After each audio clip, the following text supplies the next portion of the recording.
இப்படிப்பட்ட ஒரு தமிழ்நாட்டில் இப்படி ஒரு தற்கொலை கூட்டம் இருக்கு அப்படின்றத காமிச்சு கொடுத்ததுக்கு விஜய்க்கு நம்ம நன்றி சொல்லணும்.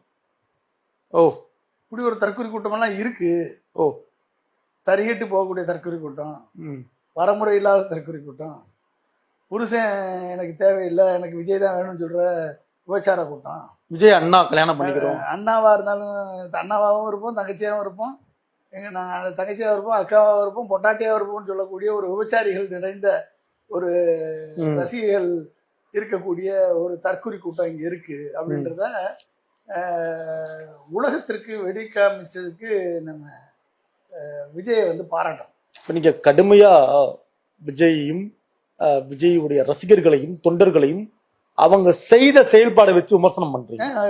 ஒரு நடந்திருக்கு பேசுறீங்க. தங்கச்சியா இருப்பேன், அக்காவா இருப்பேன்னா அபத்தம், அபத்தம் இருப்பேன்னு சொன்னா அவளை வந்து விபச்சாரின்னு சொன்னா பெரிய அபத்தம், பெரிய அபத்தம், பெரிய அபத்தம். அது நான் ரசிகா இருந்தா யாரா இருந்தா நம்மளுக்கு என்ன. ஆனா இவங்க என்ன பண்றாங்க, அந்த பொண்ணு ஒரு புதர் பின்னாடி போய் மறைஞ்சு நின்றுட்டு இருந்தது. அப்ப வந்துட்டாங்க. ஏன் புதர் பின்னாடி போகணும் யோசிச்சு பாருங்க. உடனே போலீஸ் எல்லா இடத்துலயும் லைட் போடும். போலீஸ் தெருவுகளுக்கு போடுவாங்களா, புதருக்கு லைட் போடுவாங்களா? நான் ஒரு நியாயமான குடிமகனா கேட்கிறேன். கட்சி கிச்சியில விட்டுருக்கேன்.